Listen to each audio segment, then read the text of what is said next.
showing up to our second meeting of CSAI. Again, I'm Perrine. I'm your co-president for this year. I'm Andrew Doud. I'm the tech officer. Oh, I'm John. I'm the other president. I'm Taylor. I'm the secretary. Awesome. So thank you all for showing up to our second meeting. So today we're going to go through a presentation on the topic of intelligent agents. So getting more into the AI aspect of what we cover as a club. And then after the presentation, we'll have you guys work through a workshop on your laptops. And so, yeah, I'll let Andrew start the presentation. Yeah. So, first thing we're going to talk about is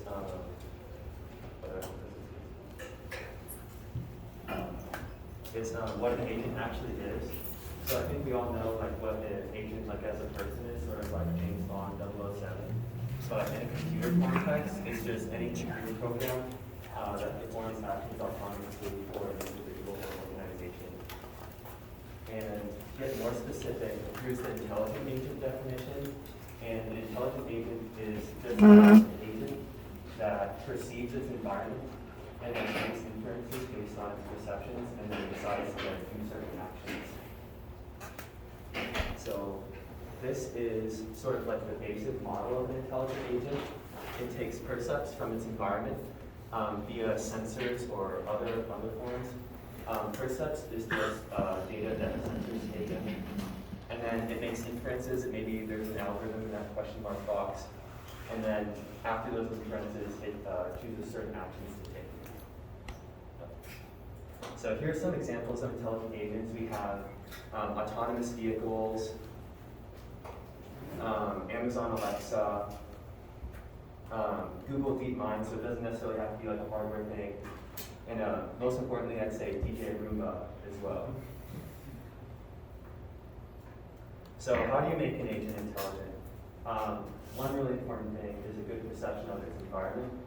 Like if you imagine an autonomous vehicle, if it didn't able to detect other cars or see its environment, it's not going to work very well. And the biggest thing I'd say is rationality. So you really want the agent to act in its best interest.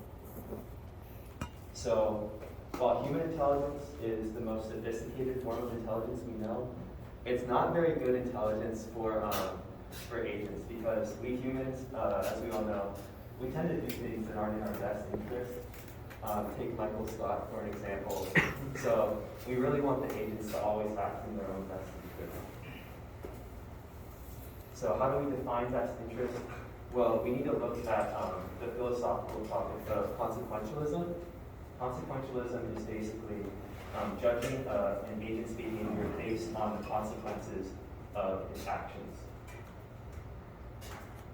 So rationality depends on a more fine-grained look is good performance measures, how well an agent's prior knowledge of its environment, the actions an agent can actually perform, and the agent's percept sequence to date. So that's just like a log of what the sensors were taking in. And I'd say the most important thing out of this list is having a good performance metric. The performance of your agent is always going to fall to how good it determines its performance, if that makes sense. Like maybe like an email bot will determine its performance based on like how many people are replying to its emails or clicking a link or something. So to get more into a performance metric, I'm going to talk about something called vacuum cleaner world. So you can just imagine this is sort of like a Roomba or something. A and B are like different rooms, and it can either suck up dirt in those rooms or move to different rooms, and it should be able to detect if rooms are clean or not. So here's a little bit more about its stats. Its environment for rooms A to B, percepts current location, whether the room is clean or dirty. Its actions just move between different rooms and suck up dirt. So what do you guys think would be a good performance measure for a vacuum? Any ideas? Okay. I'm going to take that as a no. Oh, here we go. How much dirt is left? How much dirt is left? All right. Any others?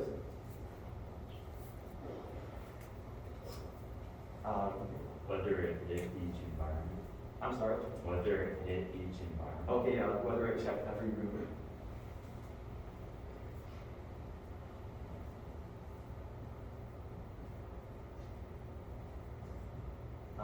Okay, I don't know. All right. How long each room is dirty for? Like time. Yeah.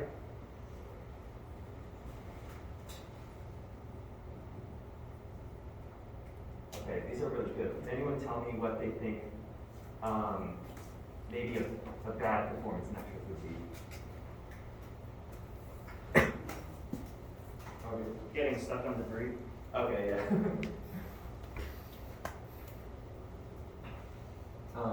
So if we go to the next slide, I kind of have an example of what might be a bad performance metric. So the amount of dirt sucks. It leaves out all these other things like the amount of time that's been taken. And also, like in the real world, if the agent can find a way to like spit out dirt by you like shaking around or something, it could just spit out dirt and then suck it up again, and spit out dirt and suck it up again. And it would basically just be a useless shaking robot. So yeah, here are some better performance measures. We have time taken, whether it's checked all rooms, how much dirt's left. These were all really good.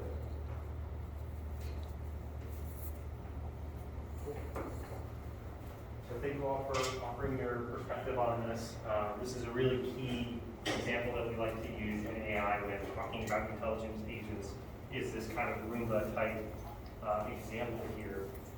And so the vacuum cleaner world is a good example of a really kind of abstract world for an agent to be kind of developed in and kind of be used to taught.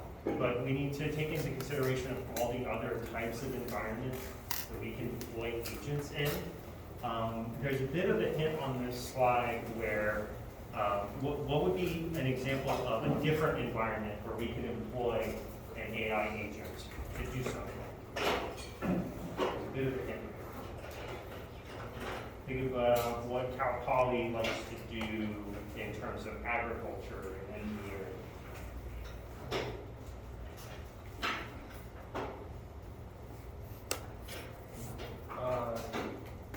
Counting the harvest. Okay, counting crops. That's great. That's a great example.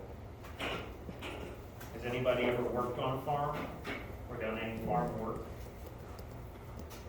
One thing that people notice when they do farm work is that it's very laborious and it's very repetitive, meaning that it can be automated.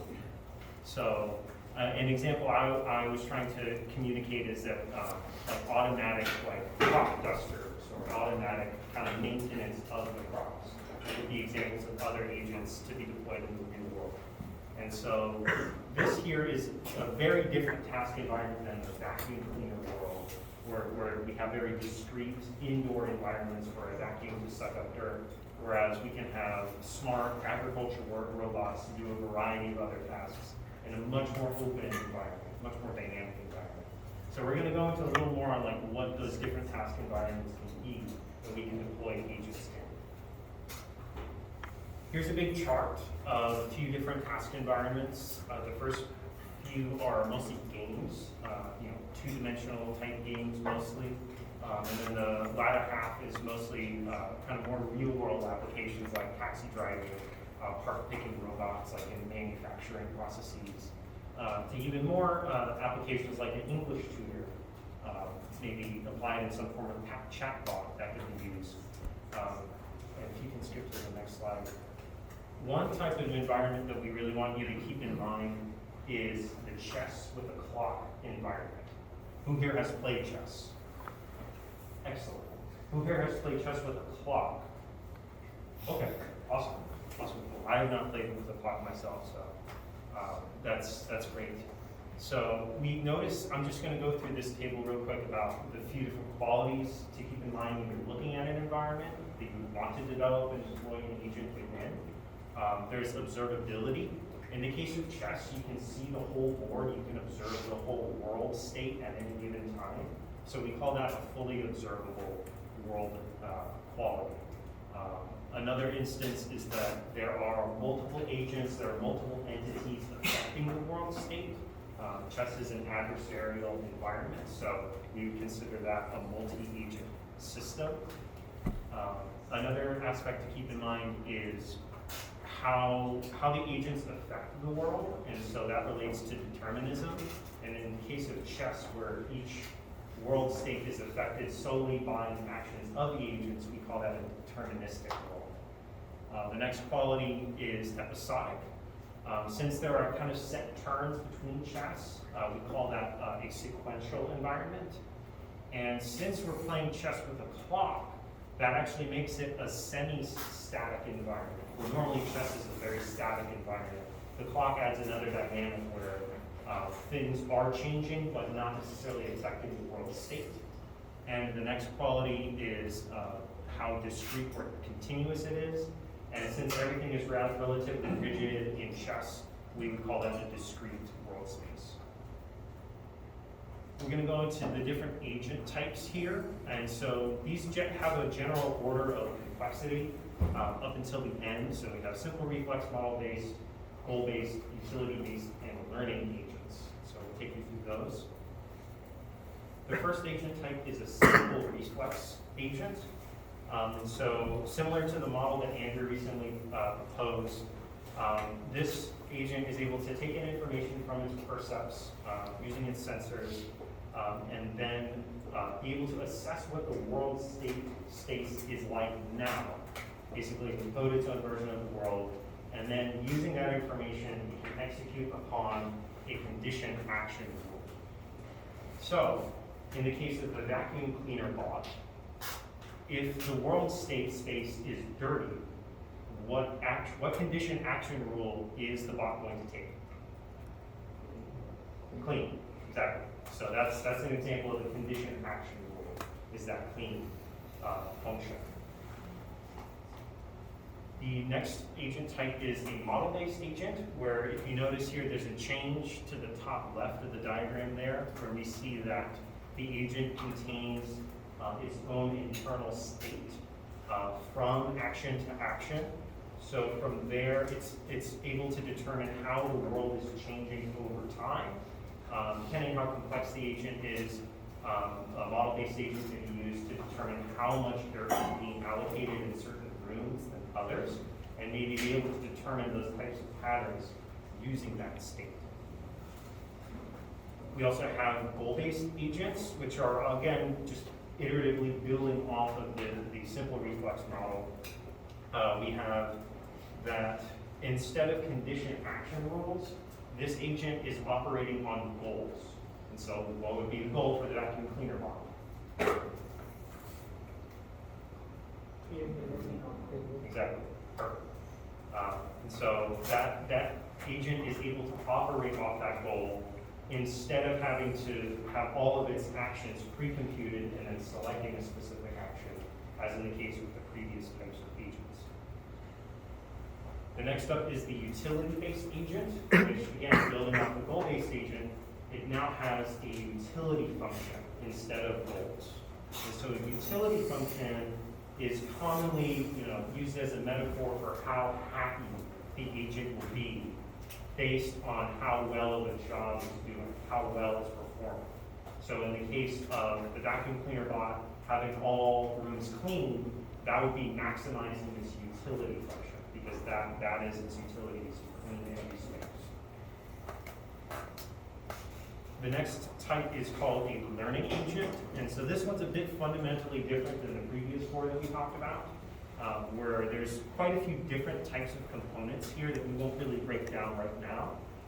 One kind of standout quality is the critic here. We see the line critic here from the film Sideways.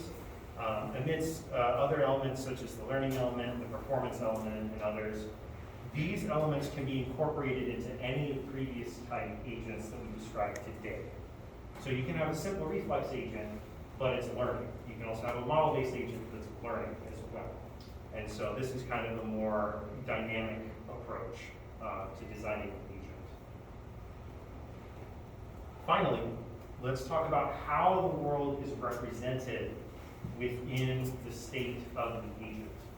So in the case of the model-based agent and beyond, we see that the agent can contain its own internal state regarding the world.